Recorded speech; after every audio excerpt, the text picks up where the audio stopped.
breaking news: Donald Trump. Can he become America's first dictator? In the annals of history, the rise of dictators often leaves a trail of upheaval, oppression, and shattered democratic ideals. Yet, the transition from a democratic government to a dictatorship is not always swift or straightforward. Instead, it often unfolds through a series of calculated maneuvers, exploiting vulnerabilities within the democratic framework.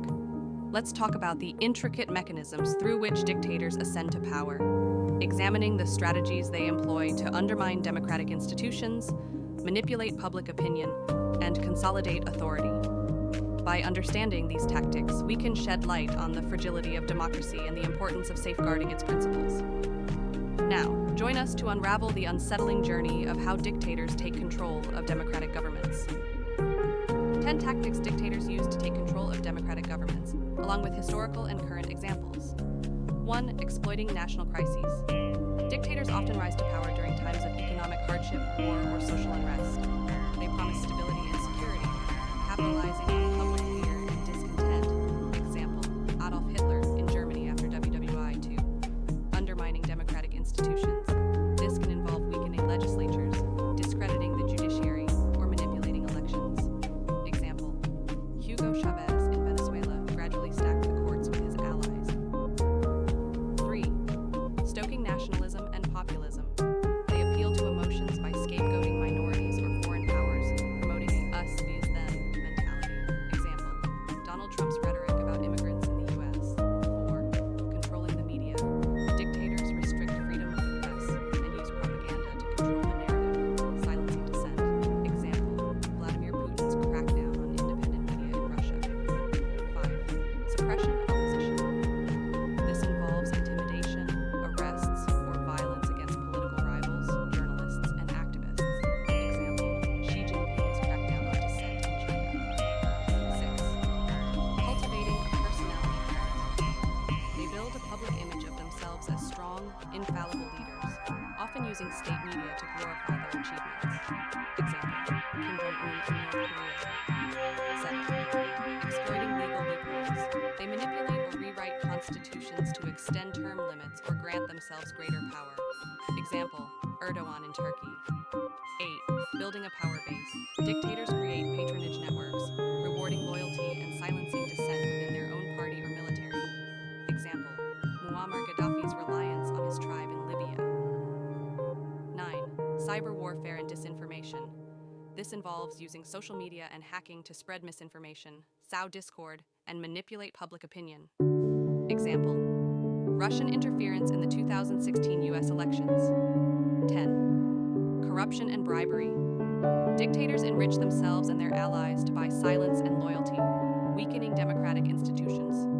Example: Ferdinand Marcos's corrupt regime in the Philippines.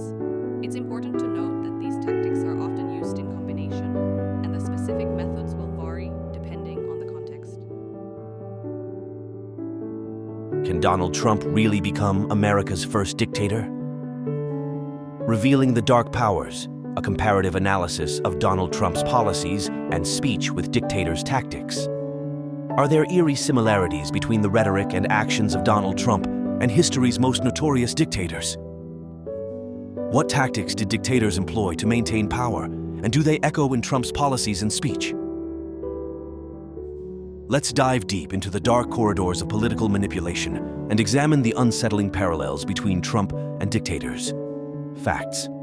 Dictators throughout history have wielded power through manipulation, fear-mongering, and authoritarian policies.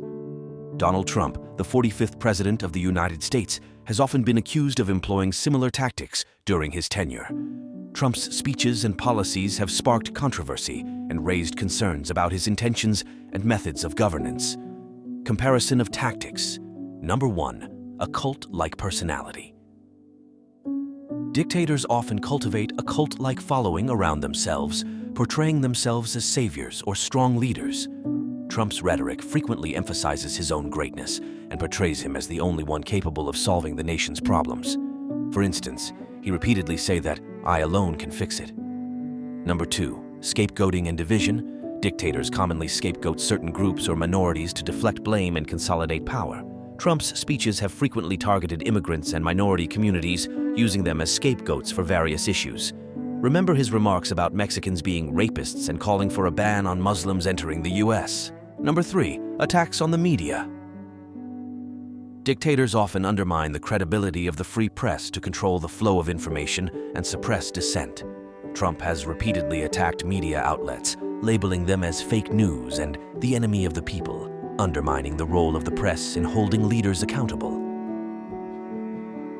Number 4, undermining democratic institutions. Dictators seek to weaken democratic institutions such as the judiciary and legislative branches to consolidate their power. Trump's attempts to delegitimize the electoral process and his attacks on the judiciary demonstrate a similar disregard for democratic norms. Number 5, authoritarian policies.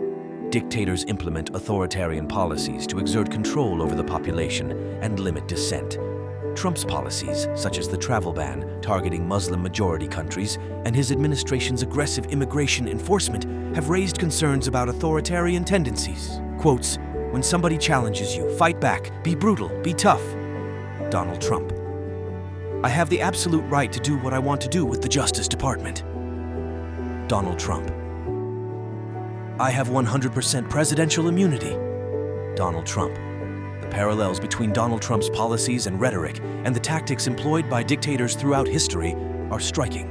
By understanding these parallels, we can better recognize the signs of authoritarianism and work to safeguard democratic principles and institutions. Educate yourself and use your power of voting. Oscar the Old Guy Life Coach and ALS Warrior.